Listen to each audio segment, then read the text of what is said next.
Okay, तो चलिए इस एक्सप्लेनर में सीधे चलते हैं 1959 के रशिया में। उराल माउंटेन्स का वो सुनसान, हड्डियां जमा देने वाला बर्फीला इलाका। सोचिए, एक बचाव दल यानी रेस्क्यू टीम वहां भेजी गई है। उन्हें अपने लापता दोस्तों को ढूंढना है, लेकिन वहां बर्फ के उस सफेद सन्नाटे में उन्हें जो मिलने वाला था ना, उसने उनकी रूह कांपा दी।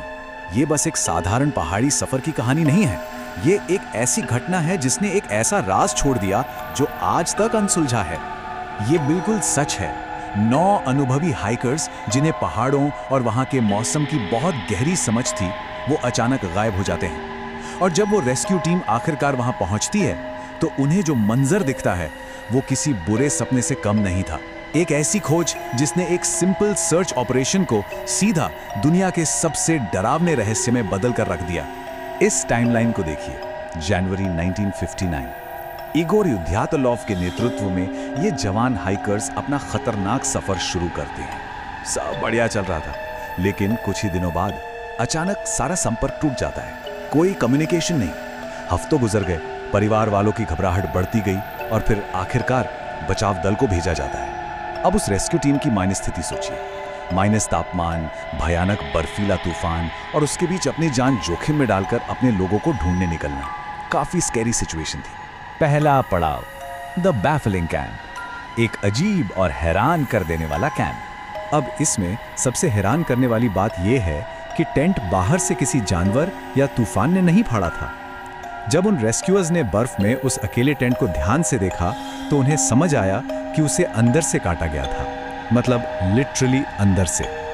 ऐसा लग रहा था जैसे टेंट के अंदर बैठे लोगों में अचानक ऐसी भयंकर दहशत फैल गई कि उन्होंने बाहर निकलने के आम रास्ते का इंतजार करना भी जरूरी नहीं समझा। उन्होंने चाकू उठाया, टेंट को फाड़ा और बस भाग निकले। ऐसी क्या चीज थी वहां जिससे वो इतना डर गए थे? आगे बढ़ते हैं और चिलिंग ट्रेल, बर्फ पर छुपे वो डरावने निशान। टेंट से निकलकर रेस्क्यू टीम को आसपास बर्फ पर पैरों के ढेर सारे निशान मिलते हैं जो कैंप से दूर भाग रहे थे। लेकिन एक बड़ा सवाल, माइनस तापमान में नंगे पैर भागने की वजह क्या हो सकती है? खून जमा देने वाली ठंड में बिना जूतों के? उन निशानों से साफ पता चल रहा था कि ज्यादातर लोग या तो सिर्फ मोजे पहनकर या बिल्कुल नंगे पैर ही भागे थे। ये क्लियर इशारा था कि जिस चीज से वो भाग रहे थे वो उस जानलेवा मौसम से भी ज्यादा भयानक थी। और यहां से शुरू होती हैं इनएक्सप्लिकेबल डिस्कवरीज, कुछ ऐसी खोजें जो बिल्कुल समझ से बाहर थीं।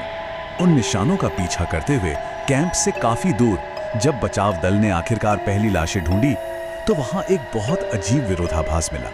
उम्मीद तो यही थी कि ऐसे एक्सपीरियंस्ड हाइकर्स पूरी तरह से उस सिवियर विंटर के हिसाब से ड्रेस्ड होंगे, लेकिन सच्चाई बिल्कुल उल्टी थी।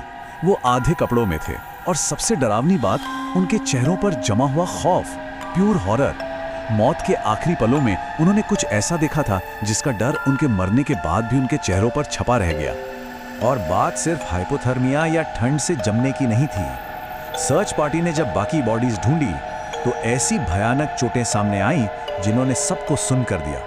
किसी की जबान गायब थी, किसी की आंखें नहीं थी, और इंटरनल बोन्स वो इस तरह से चूर चूर हो चुकी थी जैसे उन पर किसी बेहद ताकतवर फोर्स ने अटैक किया हो, बिल्कुल किसी मैसिव कार क्रैश की तरह। वो रेस्क्यूअर्स वहां बर्फ में खड़े थे, एक दूसरे को देख रहे थे, और किसी के पास इन हॉरर्स का कोई लॉजिकल एक्सप्लेनेशन नहीं था। तो आखिर क्या थ्योरी बनती है इस सब की? एक नजर डालते हैं द कोल्ड केस थ्योरीज पर। ऐसी इम्पॉसिबल खोज ने सबको हिलाकर रख दिया। सवाल ढेर सारे थे पर जवाब एक भी नहीं। कुछ का कहना था कि शायद वहां कोई एवलांच यानी बर्फ का तूफान आया हो, लेकिन एविडेंस इससे पूरी तरह मैच नहीं करते थे। तो क्या कोई खुफिया मिलिट्री एक्सपेरिमेंट चल रहा था वहां, या एलियन अटैक, क्योंकि उस वक्त आसमान में अजीब ऑरेंज लाइट्स देखने की रिपोर्ट्स भी आई थी, या फिर किसी अनजान क्रीचर का हमला था? हम इस एक्सप्लेनर में किसी एक थ्योरी का पक्ष नहीं ले रहे हैं, पर सोचिए एविडेंस कितना बिजार रहा होगा कि ऐसी बातें उठने लगी। इन तमाम स्पेकुलेशंस के बाद आधिकारिक इन्वेस्टिगेशन की रिपोर्ट पर गौर कीजिए। उन्होंने क्या लिखा? अननोन कंपेलिंग फोर्स, यानी एक अनजान मजबूर करने वाली ताकत।